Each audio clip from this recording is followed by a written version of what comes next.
అందరికీ నమస్కారం.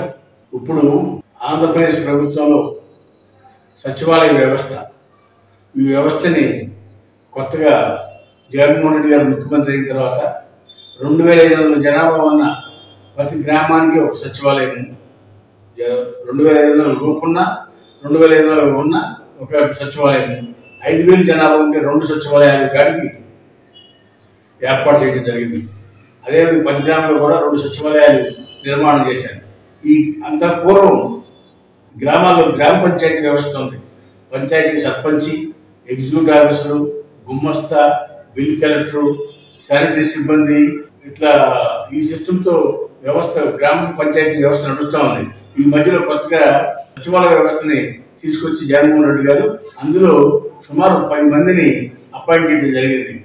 ఈ 10 మందికి కూడా అందులో ఉన్న 10 మందికి కూడా వాళ్ళ విధి విధానాలు ఏంటి, వాళ్ళు ఏం చేస్తారని మనం ఆలోచిస్తే అందులో పనిచేసే వాళ్ళు 2 ఉన్నారు.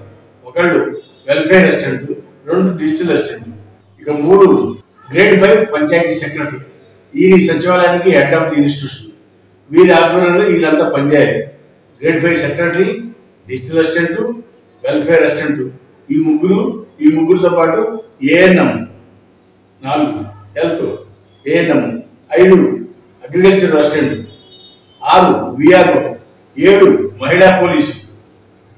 ఒక గ్రామంలో ఒక విఆర్ఓ ఉంటే సరిపోయేది గతంలో. ఇప్పుడు 2 సచివాలయాల చోట 2 విఆర్ఓలు పెట్టారు. అది ఒకరికి పని ఉంటుంది, ఒకరికి పని లేదు. అది గ్రామ మహిళా పోలీసు కూడా పని ఉండదు. ఇకపోతే ఏఎన్ఎం అంతకుముందే ఆల్రెడీ సబ్సిడీలు ఉన్నాయి, అక్కడ స్టాఫ్ ఉన్నారు, వాళ్ళకి ఎదురుగా ఏఎన్ఎం ఇచ్చారు. ఈ ఏఎన్ఎం కూడా ఇక్కడ సచివాలయంలో ఉంటుందని కూడా సబ్సిడీకి సరెండర్ చేయడం బెస్ట్. ఇప్పుడు మనం చెప్పుకున్న వాళ్ళు ఇప్పుడు secretary grade 5 secretary, welfare assistant, digital assistant, ANM, VRO, మహిళా police, agriculture assistant, plus civil engineer, plus linemen help, JLM help, electricity assistant, ఇకపోతే 10 విలేజ్ సర్వే. ఈ 10 పోస్టులతో సచివాలయ వ్యవస్థని జగన్మోహన్ రెడ్డి గారు స్థాపించడం జరిగింది.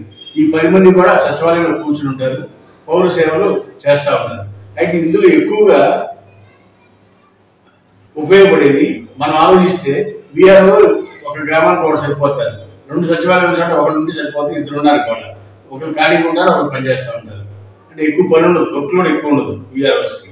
అదేవిధంగా ఏఎన్ఎంలో ఆల్రెడీ ఇక్కడ సబ్సెంటర్లో ఉన్నారు, వాళ్ళే వాళ్ళ సేవలో సరిపోతాయి. ఈ అదనంగా ఉంటుంది. ఈ అమ్మాయిని కూడా అక్కడ సబ్సెంటర్కి పంపించేస్తే సరిపోతుంది. ఇకపోతే మహిళా పోలీసు, వీళ్ళకైతే ఆమె ఏ పని ఉండదు, ఏ పని లేకుండా కూర్చుని ఐగా చేతులు తీసుకున్నప్పుడు మహిళా పోలీసులు గ్రామంలో ఏం జరుగుతుంది ఏంటి అనేది వాళ్ళకి తెలియదు, వాళ్ళ వల్ల అయితే ఉపయోగం లేదు. వీళ్ళు కూడా సచివాలయాల్లో అనవసరం ఉన్నారు. ఇకపోతే ఇంజనీరింగ్ అసిస్టెంట్స్, ఒక్కొక్క సచివాలయం ఒకళ్ళు ఉన్నారు, ఇంజనీరింగ్ చదువుకున్నాడు, పాలిటెక్నిక్ చదువుకున్నాడు. వీళ్ళందరూ కూడా ఏం చేసేది లేదు. ఈ గత 5 ఏళ్ళ పంచాయతీలో పనులే జరగలేదు. వీళ్ళు కూడా ఐడియల్గానే ఉంటారు. వీళ్ళకి కూడా ఎస్టిమేట్ రేట్ ఉన్నారు, వీళ్ళకి ప్రాక్టికల్ నాలెడ్జ్ అనేది శూన్యం. వీళ్ళు కూడా ఇంజనీరింగ్ డిపార్ట్మెంట్ సరెండర్ చేసేయచ్చు. వీళ్ళు కూడా సచివాలయంలో ఉండడం వల్ల వాళ్ళ వల్ల పెద్ద ఉపయోగం అనేది ఏం లేదు. గతంలో మండలంలో వర్క్ ఇన్స్పెక్టర్, ఇంజనీరు, 2 వర్క్ ఇన్స్పెక్టర్లు, ఒక ఇంజనీర్ ఉన్నాడు. వాళ్ళే ఎస్టిమేట్ చేసుకునేవాళ్ళు, వాళ్ళే రోడ్లు ఎగ్జిక్యూషన్ చేసేటప్పుడు వెళ్ళి ఎగ్జిక్యూషన్ చేసేవాళ్ళు. వాళ్ళ ద్వారానే అది జరిగిన విధానం ఉండేది.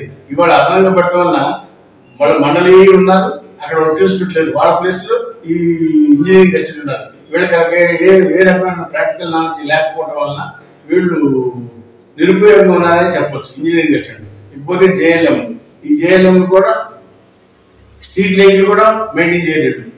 డిపార్ట్మెంట్ ఏఈ దగ్గర ఉంటున్నారంటే ఏఈ లైన్మెన్ కంట్రోల్ ఉన్నారు, విలేజ్ కంట్రోల్లో వీళ్ళు కూడా పనిచేయట్లేదు. వీళ్ళు కూడా డిపార్ట్మెంట్కి సరెండర్ చేస్తే డిపార్ట్మెంట్ పని చేయించుకుంటుంది. ఆల్రెడీ ఇప్పుడు డిపార్ట్మెంట్ దగ్గర ఉన్నారనుకోండి, గ్రామాల్లో ప్రత్యేకంగా చేసే పనులు గవర్నమెంట్ లైన్లు యాక్ట్ మెయింటైన్ చేస్తే గ్రామానికి ప్రత్యేకంగా స్ట్రీట్ లైట్లు కూడా చేసే పరిస్థితి రాలేదు.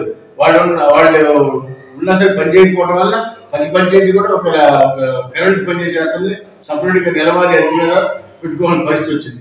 ఇలాంటి పరిస్థితుల్లో ఈ సచివాలయ వ్యవస్థ నడుస్తుంది.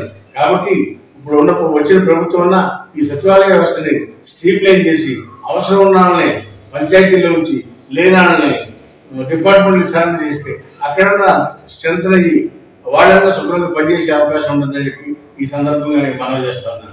హాయ్ ఫ్రెండ్స్, మా ఫ్యూచర్ టుడే ఛానల్ చూస్తున్నందుకు చాలా థ్యాంక్స్. మరిన్ని లేటెస్ట్ వీడియోస్ కోసం వెంటనే సబ్స్క్రైబ్ చేయండి. అలాగే ఈ బెల్ ని కూడా రింగ్ చేసేయండి.